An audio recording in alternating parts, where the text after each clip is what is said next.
일단은 먼저 한미 정상회담이 끝났습니다. 그 박사님 각각 1분씩 종합적인 평가를 한번 해주시겠어요? 바이든 대통령이 한국에 먼저 왔다는 거 우리는 아주 중요하게 생각하는데 바이든이 와서 온 그 동선과 행보를 쭉 보면은 챙길 거 다 챙겨가고 경제 안보라는 화두를 던졌다. 네. 그런 측면에서 우리는 안보를 강조하고 싶은데 미국이 걷어간 그 실력, 경제적 실력이 아주 컸다. 미국 중간 선거를 겨냥한 행보까지도 같이 있는 그런 거라 이렇게 일단 봅니다.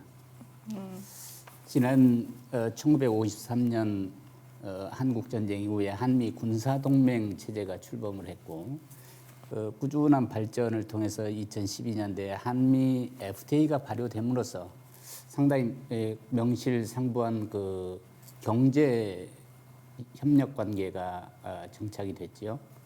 그래서 이제 안보 경제 동맹을 거쳐서 이번에는 기술 공급망을 포함한 포괄 동맹으로 네. 경제 공동체를 지향하는 방향으로 이 발전을 하고 있다는 종합적인 평가를 할 수 있겠군요. 네, 그렇습니다. 지금 두 박사님께서 그 경제 실리를 챙겼다. 그다음에 그 포괄적인 그 경제 동맹으로 이제 넘어갔다. 이 두 가지 이야기를 해주셨는데요. 정말로 바이든 대통령 정말 진짜 고수입니다. 어떻게 이렇게 다 싹 챙겨왔는지 그리고 또 할 말은 다 하고 갔어요. 그래서 정말 고수다라는 생각이 들었는데 일단은 지금 그 경제 실리와 관련한 부분에서 이야기를 해보겠습니다. 그 지금 IPEF를 이제 우리나라가 가입을 하게 되었는데요. 이 경제 동맹으로의 확장이 의미하는 바는 뭐라고 볼까요? 그 4, 50년 경력의 노련한 바이든이 외교 초보, 국제 무대에 첫 등장하는 윤석열 한국 대통령을 앞에 놓고 일종의 경제 실리를 챙기는 다양한 행보를 보였는데요. 아주 한국에 도착하자마자 첫 방문지가 삼성 그렇죠. 반도체 공장이잖아요. 예. 반도체가 이 경제 안보 뭐 군사 동맹 다 중요하고 뭐 전략 협의체라는 어려운 용어까지도 등장하는 이런 와중에서 이 반도체를 아주 중시하는 그것이 이제 중국에 대한 견제의 의미도 있고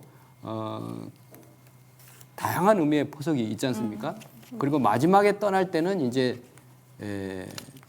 정의선 그 현대그룹 회장하고 투자 발표도 하는 총 270억 달러에 하는 경제 실리 챙기는 걸 했는데 여기서 인도 퍼시픽 EF 상당히 어려운 용어가 많이 나왔어요. 인도 퍼시픽 네. 그 인도 퍼시픽 이코노믹 프레임워크라는 새로운 그 바이든이 제창한 이니셔티브를 가지고 만들어낸 건데 아직 FTA처럼 국가 간의 그 준수 의무가 있는 어그리먼트는 아니고 협정은 아니고 네. 루스하게 지금 현재까지 이제 한국이 이제 돌격대장처럼 앞으로 선두했으면서 13개국이 참가하는 그 바이든으로서는 성과를 거뒀는데 구체적인 측면에서 무역이라든가 관세라든가 또 특히 각종 그 공급망 서플라이 체인이라고 하는데 반도체 관련해서도 뭐 소재 부품 장비와 같은 다양한 문제라든가 여러 가지 측면에서 해결해야 할 과제는 많은데 상당히 그 중국이 시장인 동시에 그 반도체를 비롯한 모든 경제의 부품 생산국이라는 거기 때문에 제한이 많이 있을 수 있다. 그래서 인도 퍼시픽 이코노믹 프레임워크가 사실상의 핵심은 동남아권 국가하고 인도네시아, 말레이시아를 포함한 그리고 우리 대한민국과 또 일본이 포함되는 그 다양한 형태로서 이제는 그 안보도 경제, 좀 더 구체적으로 하면 기술, 좀 더 구체적으로 하면 반도체 같은 핵심 기술이 그것이 경제를 보장하는 것이고 그것이 자동차도 반도체 없으면 못 만드는 시대 아닙니까? 그것이 또 안보까지 연결되는. 그래서 새로운 키워드로서 기존에 이제 우리가 윤석열 정부가 가입하고 싶었던 쿼드, 네. 쿼드하고는 그건 안보 중심인데 이거는 상당히 경제 중심으로 나갔다는 측면에서 IPEF의 구체적인 이제 그 구체화 과정에서 과연 중국의 반응이라든가 네. 예상되는 보복 또 공급망인 동시에 시장이라는 중국의 큰 시장이라는 측면에서 우리가 전략적 판단 그러니까 뭐 빅터처가 뭐 어제 그런 얘기 했더라고요. 윤석열 대통령을 시켜 세웠는데 행동가다. 네. 그러니까 이런 거 하나 말뿐이 아니고 행동가라는 칭찬인 것 같지만 다시 생각하면은 바이든이 노련한 바이든이 마련한 그 어떤 전열 대열에서 자 돌격 앞으로 하니까 제일 먼저 탁 뛰쳐나간 게 우리 그 대한민국이 아닌가라고 얘기할 정도의 그런 측면이 있기 때문에 찬사를 듣지 말고 우리 국격과 국력 향상에 버금가는 아주 이 프로그램 이름처럼 스마트하게 얻을 것도 얻으면서 우리 국익을 극대화하는 지략이 필요한 게 아닌가 저는 그렇게 봤습니다. 네, 지금 종합적으로 상당히 이제 중국 관련한 거, 그다음 신남방 정책까지 다 같이 얘기해 주셨는데 또 서 박사님은 조금 더 깊이 있게 근세사를 조금 조망하는 네. 의미에서 이 흐름을 한번 개괄해 보자면 이 세계화의 진전, 국제화 시대를 맞춰서 거기서 진전해서 세계화가 이루어지고 또 이제 교역의 활성화, 자유교역 뭐 이런 이슈가 이제 국제 이슈로서 정착이 되고 나서 그 시스템이 이제 WTO 체제에 있죠. 그렇죠. 그리고 여기에 이제 중국을 끌어들인 거는 참 우리의 큰 인류 문화사의 큰 발전이었어요. 그런데 이제 중국이 등장하고 최근에 기류가 대립과 보호무역이라고 하는 이슈로 전환이 되면서 이제 경쟁과 대립의 관계로 이 전환하는 걸 우리가 이제 목도를 하고 있거든요. 이때 이 군사 안보적으로는 소위 그 진주 목걸이라 해서 중국 세력들을 둘러싸는 이제 미국의 정책. 그리고 경제적으로 이번에 등장한 IPEF, 네. 인도 태평양 지역에 중국에 대립하는 이제 경제 벨트를 형성시킴으로써 중국을 견제하고자 하는 미국의 전략적 의도가 이제 반영이 된 거고, 우리도 이제 거기에 편입을 한 걸로 사실상 봐야 되겠죠. 여기에는 무역, 공급망, 탈탄소 및 인프라, 그리고 탈세 및 부패 방지 등 이런 가치의 문제까지 포함을 하고 있어요. 네. 이것은 향후 이런 진영 간의 대립 구도 속에서 상당한 그 긍정적인 요소도 있지만 또 갈등의 요인도 내포하고 있다고 봐야 될 겁니다. 네, 그렇습니다. 그래서 지금 이제 한미 관계가 군사 동맹에서 가치 동맹으로 격상됐다. 일단은 이번 그 바이든 대통령의 방안을 그렇게 표현을 많이 하는 것 같아요. 그리고 지금 그 이제 경제 분야, 이미 이제 경제 안보라는 말이 거의 문재인 정부 말기 후반부부터 그 단어가 이제 굉장히 중요한 단어로 사용이 되었는데 안미 경중에서 안미 경세가 됐다. 그래서 이번 바이든 대통령의 방안은 이 두 가지 키워드로 가치 동맹과 그다음에 안미 경세인데 과연 이제 우리나라가 그 IPEF 무대에서 능수능란하게 그거를 중국을 상대하면서 잘 할 수 있을지 이게 기회와 도전이 같이 왔다. 위기와 기회가 같이 왔다. 이렇게 말씀을 드릴 수 있을 것 같아요. 일단은 그 전체적인 그 협정에 이번에 이제 바이든 대통령과 했던 협정의 가장 중요한 내용들을 몇 가지 좀 꼽아보면 국방 상호조달 협정이 체결이 됐고요. 그다음에 원전 협력을 강화하는 걸로 또 이야기가 되었습니다. 그리고 고위급 확장 억제 전략 협의체를 만드는 등 군사 분야에서도 좀 더 이제 그 틀을 좀 더 좀 변화되는 세계 분위기와 맞춰서 좀 틀 자체를 조금 더 보강하는 이런 흐름인 것 같은데요. 그러면 이 경제 그 동맹으로의 강화가 군사 동맹을 좀 약화시키는 게 있는 건가요? 아니 지금은 꼭 그렇진 않아 보이기는 하는데. 우선 그 확장 억제와 관련돼서 네. 그 없는 걸 새로운 게 만든 게 아니고 그 박근혜 대통령 시절에 그 실험이 연달아 1년에 2번씩 일어나는 그때의 extended deterrence, 그러니까 확장 억제라는 거는 미국의 입장에서 봤을 때 우방국에 대한 그 안보 위협이나 공격을 자국에 대한 걸로 한 거다. 그러니까 해구산도 필요하다면 재래식 미사일 방어 체제는 다양한 안보 서비스를 공유하고 제공해 하겠다는 건데 그것이 그 없었던 걸 새로 만든 게 아니고 기존에 있었던 걸로 활성화하겠다라는 그런 측면에서 봤을 때 이제 북한이 이제 어떤 추가적인 도발이나 미국이 지금 사실상 오바마 대통령 당시에 바이든 대통령이 그 전략적 인내를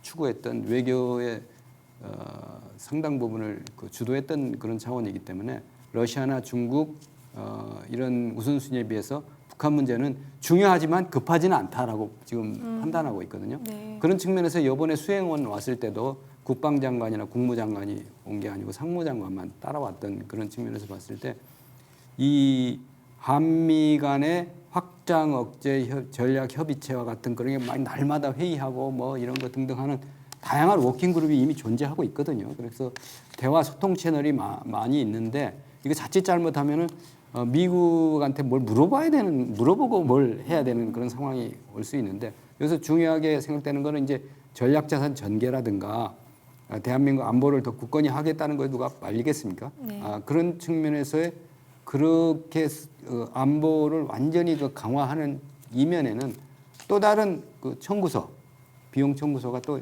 있을 수가 있기 때문에 그런 측면에서 이 대한민국의 그 지금 처한 안보 환경이라는 게 핵심이 뭐냐? 그러니까 떠들썩하게 됐는데 우리 대한민국 입장에서 우리가 핵심 이익으로 딱 끌어들일 수 있는 그런 것들이 없었단 말입니다. 그런 측면에서 봤을 때 또 이례적으로 바이든 대통령이 문재인 전 대통령한테 전화까지 하고 그렇죠. 하는 네. 그런 여러 가지 일련의 행보를 봤을 때 역시 노예한 그 외교 전문가가 한반도 동아시아 무대, 중국을 목전에 둔 동아시아 한반도에서 전략적인 그 어떤 이익 챙기기를 했다. 그런 측면에서 우리가 비용해고 감당해야 될 그런 청구서라든가 또 다양한 비용이 만만치 않을 것이다. 인정은 받는데 비용은 다 우리가 되는 상당 부분의 그 국민 그 혈세를 또 네. 투자해야 되는 그 어려움이 또 있을 수 있다 이렇게 봅니다.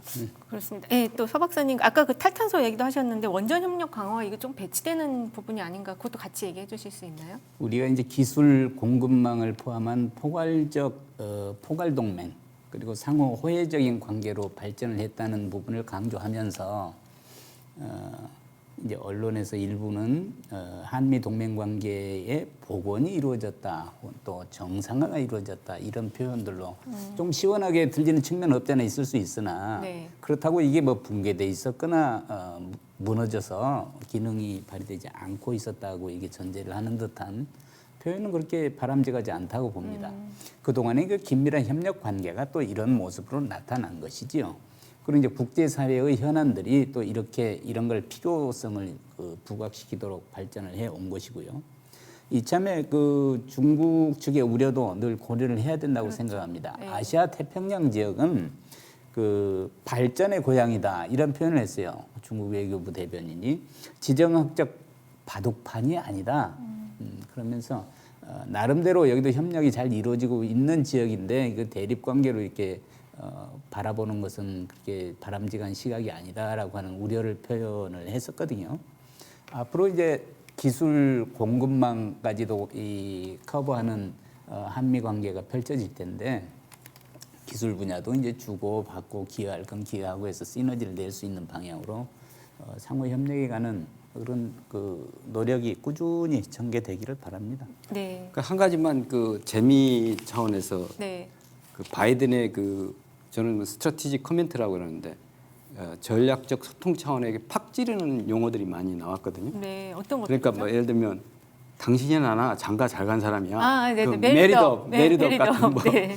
그런 거라든가 뭐 윤석열 그 새 대통령께서 아주 폐부를 찌르는 그런 상징적인 그 발언을 해가지고 참 국제적인 무대에 팍 올랐을 수 있는 아주 절호의 찬스였는데 세계가 주목하는 이 절호의 찬스를 의전이나 행사 뭐 등등 여러 가지 측면에서 너무 밋밋하게 지나간 아쉬움이 좀 있긴 있어요.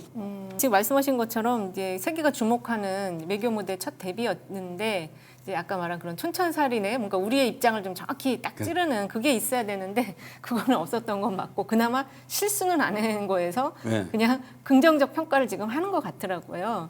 그리고 그 메리덥도 있지만은 그 반도체 공장 갔을 때 그 피터야 투표해라 그게 저는 굉장히 아 정말 바이든 대통령 유머 내지는 그 어떤 그런 한두 마디로 예. 한두 마디로 탁 찌르잖아요. 그걸 찌르는 걸 엄청 많이 찌르시더라고요. 자, 그래서 지금 말씀하신 그런 이제 워싱턴 포스트 기자의 그 여기자의 그 여가부와 관련한 문제, 고위직 여성에 대한 문제 이런 것도 상당히 좀 뼈 아팠던 대목이었던 것 같아요. 그러니까 제가 여기서 그 말에서 하는데 그 워싱턴 포스트 기자가 그렇게 그 핵심을 찌르는 건 뭐냐면 우리 정부를 견제하거나 대한민국의 진정한 발전을 원하는 그 오피니언 리더들이 그런 측면에서의 새로운 관점을 제시해주는 그 남이 다 쓴 총알 가지고 빈 총알 가지고 다시 또 그걸 활용하려는 이런 그 재탕식 프레임워크가 아니고 그야말로 이미지 프레임워크, 그러니까 IPEF에서 이미지 프레임워크 전치 그 이슈 주도적인 측면에서 상당히 진취적이고 선도적인 거를 우리가 더 배우고 이걸 활용해야 된다. 맨날 일본하고 갈등 여기고 한미일이냐 한일이냐 이런 것보다는 새로운 글로벌 리더 국가다운 그 글로벌 리더로서의 이슈 주도력,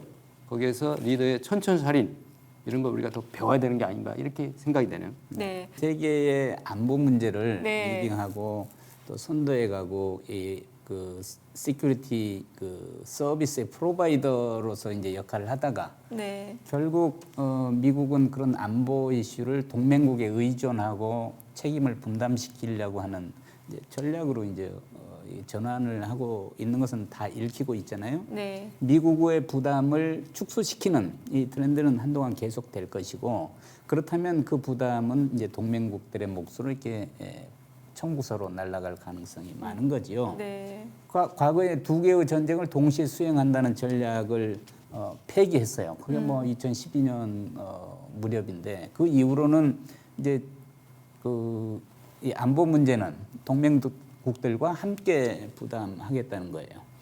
그래서 이제 미국의 확장 억제 수혜국들은 네. 지금 국방비를 증액 중이죠. 그러니까 국방에 필요한 재원들을 굉장히 그렇죠. 많이 증원하고 네. 있고 늘리고 있어요. 네. 지금 우리는 이제 국방비 문제 조금 이따 말씀하신다고 그랬지만은 우리는 지금 어려운 상황이에요. 그리고 이제 더더욱이 이제 세계 안보를 위한 우리들의 이제 기여도 지금 요구받고 있는 거고요. 그러니까 이 분야는 상당히 신중하게 전략적으로 접근할 필요가 있다 생각됩니다. 네, 지금 댓글에는 우리나라 대기업 100조 미국에 투자, 국내 일자리는 어떡하나. 우리는 평생 알바하며 살아야 되냐. 이런 또 촌철살인의 글이 올라왔고요. 그 한미 정상회담 이목저목 살펴봤는데요. 아무래도 이제 기회와 지금 위기가 동시에 우리 앞에 왔다라고 말할 수 있겠고 앞으로 우리에게 많은 영수증이 청구될 가능성이 높은데 또 거기에 이제 중국이 지금 계속 불만을 표시를 하고 있습니다. 우리가 이걸 어떻게 잘 지혜롭고 슬기롭게 넘어갈 수 있을지 윤석열 정부 기대가 큽니다. 네.